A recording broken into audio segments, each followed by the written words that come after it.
안녕하세요. 뼈 때리는 동공부입니다. 오늘은 전세나 월세, 매매같이 실거주할 때 계진상 이웃을 안 만나게 잘 고르는 법, 이러한 방법에 대해서 말씀을 드리려고 합니다. 뭔가 길죠. 뭐 요약해서 말씀드리면 뭐 층간 소음이나 뭐 층간 흡연, 이런 주변 이웃집들 때문에, 진상 이웃집들 때문에 괴로워하시는 경우들이 요새 많잖아요. 그러한 경우를 좀 피하는 방법에 대해서 말씀을 드리려고 합니다. 저 같은 경우도 이런 게 예민한 성격은 아니었는데 몇 년 전에 아기가 태어나면서 조금 이렇게 좀 바뀐 것 같아요. 저랑 혼자 있으면 상관이 없는데 예를 들어서 아기 빨래를 해놨는데 베란다에서 담배 연기가 올라온다든지, 새벽에 시끄럽게 떠들어서 애가 깨가지고 운다든지, 이런 일을 당하면은 한 가장으로서 참을 수가 없죠. 정말 그래서 힘들었습니다. 그렇다고 뭐 제가 이웃들이랑 소리 지르고 싸울 수가 없고 그렇잖아요. 그 사람들에게 몇 번씩 말씀을 드려보고 양해를 바랬지만 고쳐지지가 않더라고요. 그래서 제가 내린 결론은, 이런 사람들의 공통점은 남들을 배려하지 않는다는 겁니다. 그래서 우리가 이제 집을 사거나 뭐 전월세 집을 구하거나 어쨌든 집을 구하고 계약을 하기 전에는, 마음에 드는 집이라면 꼭 이 부분을 확인하시고 계약을 체결하셨으면 좋겠습니다. 먼저 윗집이나 아랫집, 옆집을 살펴보는 겁니다. 그 집안을 가서 살펴보라는 게 아니라요, 그 집 문 근처만 가보시면 됩니다. 보통 아까 말씀드린 대로 이렇게 층간소음이나 피해를 유발하는 분들은 대부분이 배려가 없다고 말씀드렸잖아요. 그 배려 없는 모습이 집 앞에서 여실히 드러나는 편입니다. 그래서 저는 만약에 집을 봤을 때 정말 마음에 들고 이거 계약해야겠다라는 생각이 들잖아요. 그러면은 뭐 중개사분을 먼저 보내던가, 아니면 잠깐 양해를 구하고 윗집이나 아랫집 뭐 이런 데를 잠깐 갔다 옵니다. 살펴봅니다. 그래가지고 이런 것들이 없나 확인을 해요.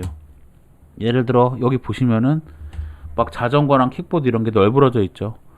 근데 이것까진 괜찮은데 여기 보시면 쓰레기 봉투가 있고, 여기 분리수거 가방으로 보이는 통 같은 게 있어요. 박스나. 이런 집들은 진짜 거릅니다. 이 공용 공간이잖아요. 공용 공간에 뭐 본인 집에 자리가 없어서인지 냄새가 나서인지 모르겠지만 이렇게 쓰레기를 내놓는 경우가 있어요. 물론 이게 일시적인 경우도 있지만 딱 보시면 이게 일회성이 잠깐 버리려고 내놓은 거구나, 아니면 오래된 거구나 딱 느낄 수 있을 거예요. 어떤 집은 여기 분리수거 통도 내놓는 경우도 많습니다. 그래서 이런 것들을 보면은 저는 무조건 거릅니다.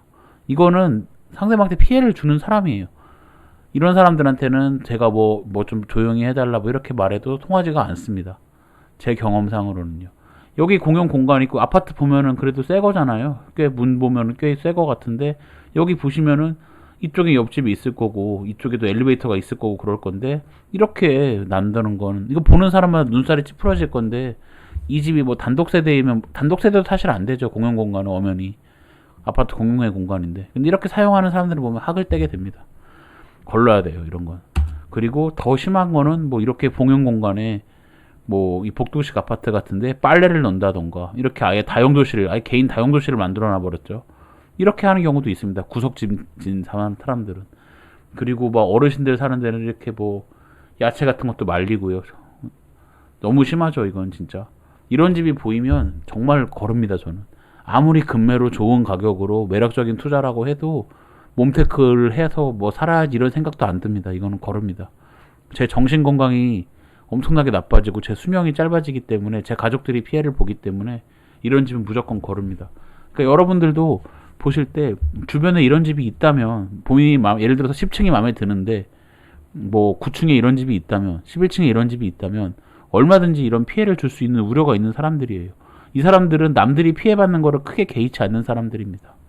그렇기 때문에 이런 집이 있다면 바로 걸러야 됩니다. 아마 지금 보시는 집들은, 이런 집들은 요새 좀 보기 힘들 것 같고, 이런 집들은 많을 거예요. 특히 이 앞에 이 애들 자전거나 이런 거를 진짜 가지런히 어떻게든 자리를 좁게 차지하려고 공용 공간에서 막 밀어가지고 가지런하게 정리라도 하면 괜찮습니다. 근데 그게 아니라 진짜로 본인 집 앞에 여기는 피해 안 주게, 이쪽엔 널널하게 하고 이렇게 막 밀어놓고, 그런 데를 보면은 저는 여기는 안 되겠다 싶은 생각이 들더라고요. 그리고 실제로 제가 지금까지 저에게 피해를 줬던 집 공통점이 이렇게 문 앞에 공용 공간을 정말 엉망으로 썼었습니다. 그렇기 때문에 이런 집은 조심하시는 게 좋습니다. 그리고 그 다음은 이제 엘리베이터나 복도를 한번 살펴보셔야 돼요. 그래서 이 엘리베이터나 복도에 공용 공간이잖아요. 그럼 이런 문구가 있는 경우가 있습니다. 뭐 바닥에 침 뱉지 마세요. 이건 제가 얼마 전에 집을 보러 가서 깜짝 놀란 부분인데요. 아파트가 꽤 신축 아파트임에도 불구하고 이렇게 침 뱉지 말라는 문구가 써 있더라고요. 뭐 이렇게 장식까지 해놓은 거 보니까 좀 오래된 것 같긴 한데, 이런 문구는 그래도 그나마 귀여운데 침 뱉지 말라는 건 일단은 좀 충격적이었습니다. 그리고 이런 거, 계단에서 방류 금지, 소변 싸지 오줌 싸지 말라, CCTV 카메라 설치 예정, 그리고 계단에서 담배 피지 말라. 그리고 여기는 하물며 담배 피지 말라도 아니에요. 담배를 피우시면 꽁초는 버리지 말래요. 그러니까 여기는 담배 피는 건 놔두는 겁니다. 근데 이게 이 공용 공간에서 담배 피는 거 허락하는 경우가 있어요. 물론 이걸 당연하게 생각하는 사람도 있는데, 이런 사람들은 조금이라도 추워지거나 이러면은 본인 집에서 필 수도 있는 거죠. 그리고 이 공용 공간에서 핀다고 해서 과연 세대로 안 들어갈까요? 들어갈 수 있습니다. 그렇기 때문에 이런 집은 저는 거릅니다. 특히 관리사무소도 의지가 없는 거예요. 이거는 뭐 아파트 상태를 제가 정확히는 모르겠지만, 이런 식으로 꽁초를 버리지 말라, 담배를 피우면 되지만 꽁초를 버리지 말라, 이렇게 쓴 거는 좀 의지가 없어 보입니다. 이런 아파트는 저는 거릅니다. 그래서 이런 거를 좀 주의 깊게 보시고요. 네, 마지막으로는 주차장 확인입니다. 이거는 뭐 낮과 밤에 확인하는 건데요. 이거는 아까 말씀드린 두 전거보다는 좀 덜한데, 그래도 이 주차장에서 고생을 하시는 분들이 많아서 말씀을 드립니다. 꼭 밤에 확인하라는 게, 보통 집을 낮에 보지 않습니까? 그래가지고 낮에는 상대적으로 널널한데 밤에 이제 사람들이 많이 몰리잖아요. 이제 복귀한 집으로 들어오면서. 그러면서 밤에 문제점이 일어나는데, 그 밤에 모르고 낮에 그 널널한 모습만 보고 계약을 덜컥 하는 경우가 있습니다.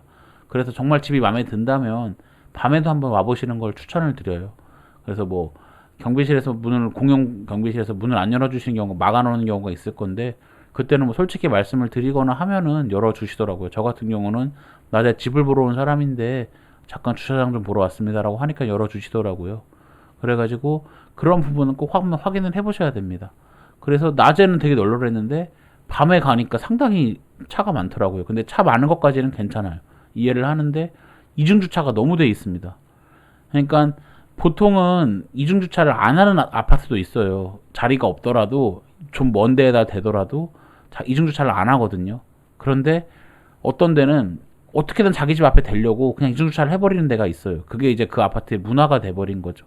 같은 동네고 바로 옆 동인데도 이 동은 이중주차를 하고 이 동은 안 하는 경우가 있어요. 근데 이중주차에 대해서 별로 관대한 사람이는 문제가 없는데, 저같이 이제 와이프가 운전하거나 애가 있거나 이런 경우는 애가 밤에 잠들 수도 있기 때문에 그 잠든 애를 안고 올라가야 되는데, 그 이중주차된 차를 밀어내고 주차하고 다시 이러는 게 상당히 힘들거든요. 특히 와이프가 혼자 그러기에는. 그래가지고 제가 집을 한번 포기한 적이 있었습니다. 그 집 같은 경우는 밤에 이제 와보니까 이중주차가 너무 돼 있는 거예요. 그래가지고 여긴 도저히 안 되겠다 싶었는데, 너무 아깝죠. 가격이 너무 매력적이었어. 그래서 제가 낮에 한번 또 와봤어요. 한번 아쉬운 미련이 남아서. 근데 그때 보니까 딱 결정을 해냈죠. 낮에 주차장이 많이 비어 있음에도 불구하고 뒤에서 차가 오더니, 카니발이 하나 오더니 그냥 주차장 가운데 대버리더라고요. 그냥 이중주차 자리에다가 대버리더라고요. 주차할 자리가 많음에도 불구하고. 그러고서 빨리 어디 자기 집으로 들어가 버리던데, 그러니까 그게 문화가 돼버린 거예요. 그 단지는 그렇게 이중주차하는 게 당연하게 돼버린 것 같습니다. 그러니까 남들을 배려 안 하는 거죠. 그렇게 이중주차를 해버리면 남들이 차를 빼거나 넣을 때 불편한 걸 알면서도 그렇게 넣고 가버리는 거예요. 그러니까 그 단지는 희망이 없구나, 저와 같은 사람에게는 안 맞는구나 생각이 돼서 포기했던 적이 있어서 이 문구를 넣었고요. 아무래도 가장 중요한 거는 그래도 뭐니 해도 이 이웃집을 잘 봐야 됩니다. 위 아랫집 이웃집. 저는 이제 한번 그렇게 층간소음 당하고 나서 탑층으로만 가는데, 탑층으로 가도 아랫집에 미친놈 만나면 답이 없습니다. 담배 피는 거는 물론이고 소음도 많이 들려요. 올라와요. 그렇기 때문에 정말 이웃집을 잘 만나는 게 중요하고, 그러기 위해선 배려가 있는 사람들을 만나야 됩니다. 정말 지금 사는 집은 그래도 배려가 좋으신 분들이라 공용 공간에서 이런 모습은 찾아볼 수가 없습니다. 정말 담배 연기도 아직 한 번도 못 맡았고요. 1년 동안 너무 행복합니다.